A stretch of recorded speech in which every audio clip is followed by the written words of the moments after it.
आज हम करेंगे लेक्चर नंबर 5 और यकीनन आप लोगों ने पहले जो 4 लेक्चर हैं उनमें बहुत कुछ सीखा होगा, बहुत सारी चीज़ों का आप लोगों को पता चला होगा।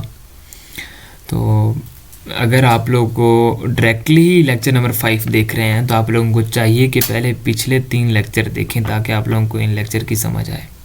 ठीक है, तो हम क्वेश्चन नंबर 1 को स्टार्ट कर रहे हैं। क्वेश्चन नंबर 1 है हमारे पास, for which purpose firewall is use in computer. ठीक है क्या, कंप्यूटर साइंस में कंप्यूटर में फायरवॉल क्यों यूज़ की जाती है, किस पर्पज़ के लिए इस्तेमाल की जाती है। ऑप्शन ए है कि ऐड समथिंग, बी है डिलीटिंग समथिंग, सी है सिक्योरिटी या डी है नन। तो ये जो ऑप्शन है ये सी जो है ये दुरुस्त है, सिक्योरिटी के लिए हम फायरवॉल का इस्तेमाल करते हैं। ठीक है, तो क्वेश्चन नंबर 2 है हमारे पास, which device provide the connection for internet. कौन सी डिवाइस है जो इंटरनेट के लिए कनेक्शन प्रोवाइड करती है। तो ऑप्शन ए है आईएसपी, बी है मोडेम, सी है बोथ, डी है नॉन। इसका जो ऑप्शन बी दुरुस्त है उसमें क्या कहता है, मोडेम है। ठीक है, मोडेम के हिसाब से ही, मोडेम को इस्तेमाल करते हुए हम इंटरनेट का कनेक्शन वगैरह जो है कि वो उसको उस तक रसाई होती है हमारी। ठीक है, और पीछे भी लेक्चर नंबर 4 में गलबन इसके रेलिवेंट एक क्वेश्चन आया था। ठीक है, अब देखें हमारा कंसेप्ट एक है लेकिन वो उसमें से कैसे कैसे क्वेश्चन बना लेता है। ठीक है, यही चीज़ें आप लोगों ने सीखनी है साथ साथ। ठीक है, अब क्वेश्चन नंबर 3 में हमारे पास जो है कि how many bits in one nibble, how many bits in one nibble. Option A है 3, बी है 4, सी है 5 एंड डी है 6। तो इसका ऑप्शन जो है वो बी दुरुस्त है। बी में क्या कहता है कि 4, how many bits in one nibble, एक निबल में कितने बिट्स होते हैं, 4 बिट्स होते हैं। लेक्चर नंबर 3 में मैं आप लोगों को इसके बारे में बता चुका हूँ कि जो बिट्स हैं ये हमारे पास मेमोरी यूनिट्स होते हैं। हम मेमोरी की जो क्वालिटीज़ को देखने के लिए किसमें कितना डाटा आ सकता है, ठीक है, उसके यूनिट्स, मेमोरी यूनिट्स का नाम दिया जाता है। ठीक है, तो सेम यही क्वेश्चन लेक्चर नंबर 1 में भी रिपीट हुआ था। ठीक है, लेकिन वहाँ पे उसने फेरा हुआ कैसे था, यहाँ पे कहते हैं कि how many bits in one nibble, वहाँ पे कहता था कि एक निबल में कितने बिट्स हैं या कि एक बिट्स में कितने निबल हैं। मतलब कि क्वेश्चन की थोड़ी सी डायरेक्शन चेंज करता है और स्टूडेंट पजल हो जाते हैं। ये चीज़ें आप लोगों ने देखनी है। ठीक है, इसी तरह के रेलिवेंट क्वेश्चन आते रहेंगे आगे। ठीक है, क्वेश्चन नंबर 4 में हमारे पास कहता है कि to create a form wizard वो use how many tables. Form visit को इस्तेमाल करते हुए हम कितने टेबल बना सकते हैं। ऑप्शन ए है 1, बी में है 4, सी में है 5 और डी में है 3। तो इसका जो ऑप्शन ए है वो दुरुस्त है। इसमें कहता है कि ए फ्रॉम विजिट वो यूज हाउ मेनी टेबल्स, तो हम एक ही टेबल बना सकते हैं फॉर्म विजिट को इस्तेमाल करते हुए एमएस एक्सेल में। ठीक है, क्वेश्चन नंबर 5 है, data files are categorize as. Data files को जो है कैटेगराइज किया जाता है एज। ऑप्शन ए है फाइल्स, बी है फोल्डर, सी है डॉक्यूमेंट और डी है नन। इसका जो ऑप्शन है वो सी दुरुस्त है, डॉक्यूमेंट। ठीक है, डाटा फाइल्स को जो कैटेगरीज होती हैं उनको डॉक्यूमेंट्स की फाइल में रखा जाता है। Okay, now we move to question number 6, to change the rows in column is called. Question number 6 में है to change the rows in column is called. Option A है टुपल, बी है bat, C है database और D है non. अच्छा, यहाँ पे तो उसने ऑप्शन नहीं दिया, इसका ऑप्शन डी दुरुस्त बनता है, नॉन।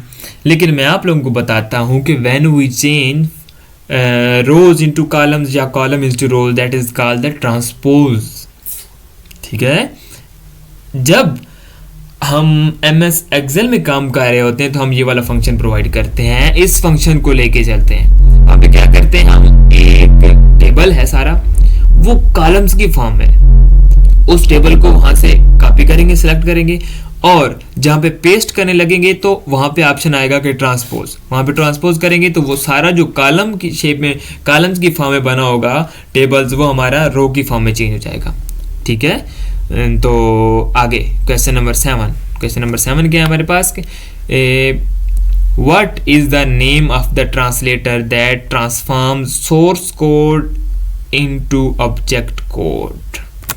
ठीक है, कि सोर्स कोड को ऑब्जेक्ट कोड में चेंज करता है, तो वो हमारे पास क्या है, कंपाइलर, बी में है कमांडर, सी में है पाइथन, डी में है सिमुलेटर। तो ऑप्शन ए दुरुस्त है हमारा, कंपाइलर है जो ट्रांसफॉर्म करता है सोर्स कोड को ऑब्जेक्ट कोड में। ठीक है, ये मुख्तलिफ ट्रांसलेटर इस्तेमाल किए जाते हैं कंप्यूटर की लैंग्वेज में। ठीक है, तो इसे हम कंपाइलर कहते हैं जो हमारा सोर्स कोड जो होता है उनको ऑब्जेक्ट कोड में जो चेंज करता है। ठीक है, सॉरी, हम अब मूव कर रहे हैं क्वेश्चन नंबर 8 की तरफ।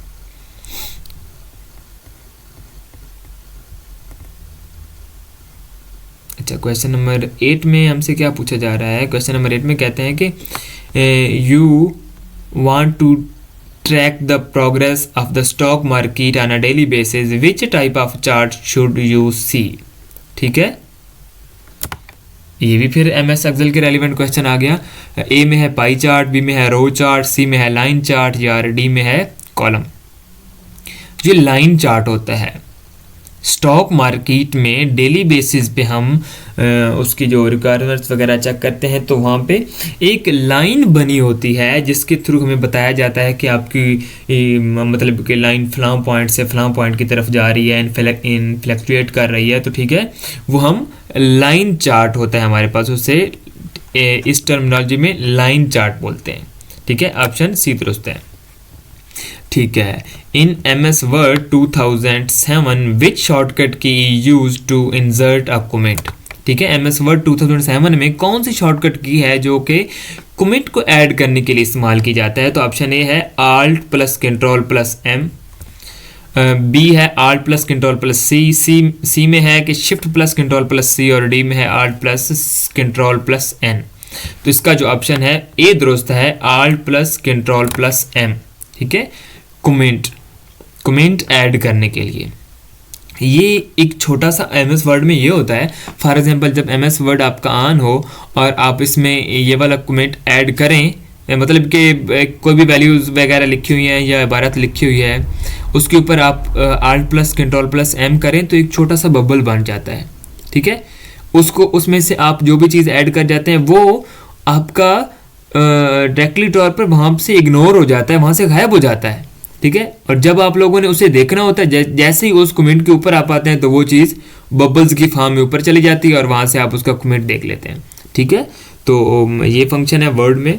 और हमारा क्वेश्चन नंबर 10 है, in computing what does FDD stand for. Computer में FDD स्टैंड फॉर, ए है हमारे पास फ्लॉपी डिस्क ड्राइव, बी में है फाइनल डाटा डेवलपमेंट, और सी में है full proof disk drive, D में है floppy data drive. Most important question, ठीक है, घुमा देने वाला क्वेश्चन। ये क्वेश्चन तकरीबन 3 से 4 बार पेपर में आ चुका है, FDD, और नया इमर्जिंग क्वेश्चन है जो कि पहले मतलब के जो पेपर्स थे, शुरू में जो पेपर हो रहे थे, आई मीन के 2 या 3 साल पहले के जो पेपर थे उनमें ये क्वेश्चन नहीं आता था। अब PPSC ये रूल लगा रहा है कि वो नए नए क्वेश्चन लेके आ रहा है, ठीक है, जिनको समझना मुश्किल हो जाता है स्टूडेंट्स के लिए। तो इसको आपने अपने माइंड में रखना है, फ्लॉपी डिस्क ड्राइव। क्या है? Floppy disk drive. FDD stand for floppy disk drive. Okay, question number 11 है कि window explorer is also. Window explorer क्या है जी? विंडो एक्सप्लोरर इज आल्सो, ए है एजुकेशनल सॉफ्टवेयर, बी में है यूटिलिटी प्रोग्राम, सी में है एंटरटेनमेंट सॉफ्टवेयर, और डी में है नन। तो हमारा ऑप्शन बी दुरुस्त है। Window explorer is a utility programme है, ठीक है। अब what is the difference between utility programmes, entertainment software, educational software, ठीक है। अब एजुकेशनल सॉफ्टवेयर जो हैं उनमें आप MS वर्ड को एज अ एजुकेशनल सॉफ्टवेयर लेंगे, ओके। इसके अलावा मैनी सॉफ्टवेयर हैं, आप इन पेज को एज अ एजुकेशनल सॉफ्टवेयर ले सकते हैं। एंटरटेनमेंट सॉफ्टवेयर में आप VLC को ऐड कर सकते हैं। देयर आर मैनी सॉफ्टवेयर जो कि हर फील्ड के रेलिवेंट है, लेकिन जो विंडो एक्सप्लोरर है ये यूटिलिटी प्रोग्राम है, ये कंप्यूटर के असिस्टेंट, कंप्यूटर में एज अ असिस्टेंट काम करता है। तो इनको हम यूटिलिटी प्रोग्राम्स का नाम देते हैं, ठीक है। Now we move to question number 12। ALU stand for, what is the meaning of ALU, ठीक है। ए में है अर्थमेटिक लॉजिक यूनिट, बी में है अल्टरनेट लॉजिक यूनिट, सी में है अर्थमेटिक लॉजिक यूनियन और डी में है अर्थमेटिक लॉन्गिट्यूड यूनिट। तो ऑप्शन ए दुरुस्त है हमारा। ऑप्शन ए में क्या कह रहा है कि अर्थमेटिक एंड लॉजिक यूनिट। इसमें अर्थमेटिक प्लस माइनस, ठीक है, और जो डिवीजन होती है, मल्टीप्लिकेशन होती है, लॉजिक में ग्रेटर देन लेस देन, ये चीज़ें डिस्कस होती हैं। तो ALU यूनिट जो है ये यूं समझे कि बेसिक यूनिट्स में आता है उसमें CPU में, ठीक है। तो हम अब मूव करेंगे क्वेश्चन नंबर 13 की तरफ। Sorry to say that.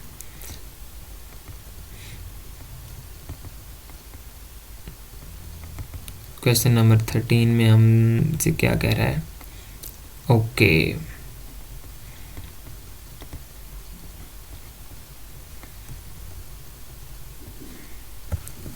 Question number 13 में कहता है कि add new hardware option exist in, add new hardware, इसके साथ उसने सेमी कॉलन लगाया है, ठीक है। अब ये कॉलम जो उसने लगाए हैं साथ, ये क्या शो कर रहे हैं कि ऐड न्यू हार्डवेयर, एग्जैक्ट यही वर्ड ऑप्शन जो है ये कहाँ पे एग्जिस्ट कर रहा है। ए में है टाइटल बार, बी में है स्टेटस बार, सी में है कंट्रोल पैनल और डी में है टास्क बार, ठीक है। तो टाइटल बार में नहीं होता, टाइटल बार यहाँ पे शो हो रहा होता है, स्टेटस बार में नहीं होता, कंट्रोल पैनल, डी में है टास्क बार ये नीचे शो हो रहा होता है, ये कंट्रोल पैनल में होता है। और कंट्रोल पैनल क्या होता है, कंट्रोल पैनल ये ओवरऑल कंप्यूटर्स की जो सेटिंग होती हैं वो कंट्रोल पैनल में से होती हैं, ठीक है। और add new hardware, add new hardware का मतलब है कि जब भी हम इसके साथ कीबोर्ड अटैच करते हैं, हम प्रिंटर अटैच करते हैं, स्कैनर को अटैच करते हैं, या कोई भी हम ऐसी डिवाइस को कंप्यूटर के साथ लगाते हैं, तो ऐड न्यू हार्डवेयर का ऑप्शन वहाँ पे शो करता है, ठीक है। तो ये बताना चाह रहा था कि ऐड न्यू हार्डवेयर का जो ऑप्शन है ये कहाँ पे एग्जिस्ट करता है, ये कंट्रोल पैनल में लगता है, okay. Question number 14, ATM is abbreviation of, ATM किसका एब्रीविएशन है जी।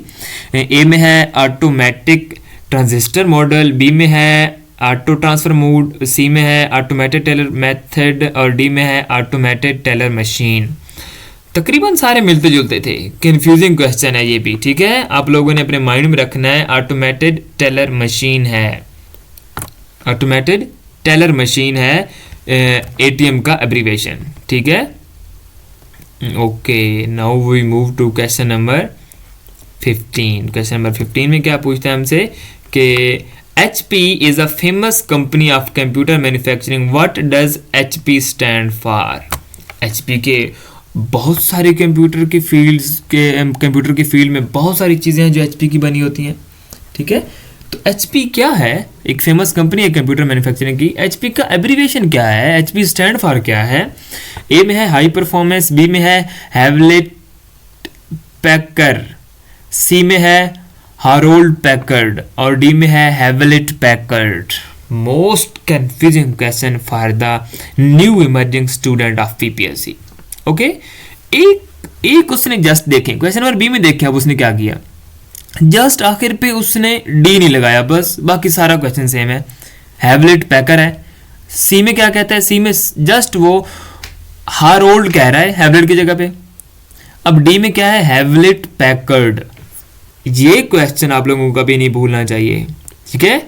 हैवलेट पैकर्ड, मैं 3 बार रिपीट कर चुका हूँ, हैवलेट पैकर्ड। इसकी प्रोनाउंसिएशन भी देख लें, ठीक है, PACKARD, ठीक है। तो ये चीज़ें भूलनी नहीं चाहिए। Now we move to question number 16। Question number 16 में क्या पूछ रहे हैं हमसे, server or computer that gives the permission to other computer connected to आ।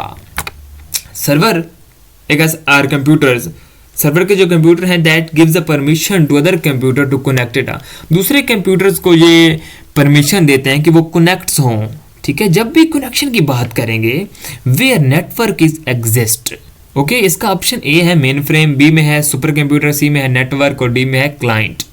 इसका ऑप्शन सी दुरुस्त है, बिकॉज ये अदर कंप्यूटर को साथ कनेक्ट करने की बात कर रहा है। ठीक है, तो इसका ऑप्शन सी दुरुस्त है। Okay, question number 17, which of the following is not an operating system. ठीक है, which of the following is not an operating system. आज का हमारा लास्ट क्वेश्चन है और वो भी कंफ्यूजिंग क्वेश्चन, बट आप लोगों ने कंफ्यूज नहीं होना। क्यों नहीं होना? Because you people are now on the platform of Eagle Star Academy. Eagle Star Academy के इस प्लेटफॉर्म पे आप लोगों की हर सूरत मदद की जाएगी। ओके, आप लोगों ने टेंशन नहीं लेनी। अब इस क्वेश्चन में वो कैसे घुमा रहा है कि कह रहा है कि नॉट एन ऑपरेटिंग सिस्टम। जिन्होंने अंधा धन लगाना है उन्होंने लगा देने के डॉस है जी, लिनक्स है, विंडोज जी हम पढ़ के हैं ये ऑपरेटिंग सिस्टम है, क्योंकि लिनक्स का ऑप्शन पीछे भी रिपीट हो चुका है। वो कह रहा है कि नॉट एन ऑपरेटिंग सिस्टम। तो डॉस ऑपरेटिंग सिस्टम है, लिनक्स भी ऑपरेटिंग सिस्टम है, विंडोज भी ऑपरेटिंग सिस्टम है। जो आजकल चल रही है वो विंडोज है, लिनक्स पहले था, उससे पहले डॉस था। ठीक है, तो ओरेकल, ठीक है, Oracle is not an operating system. Option D दुरुस्त है इसका। ओके, तो आज के क्वेश्चन नंबर 17 के साथ ही आज के लेक्चर का वक्त ख़त्म हुआ।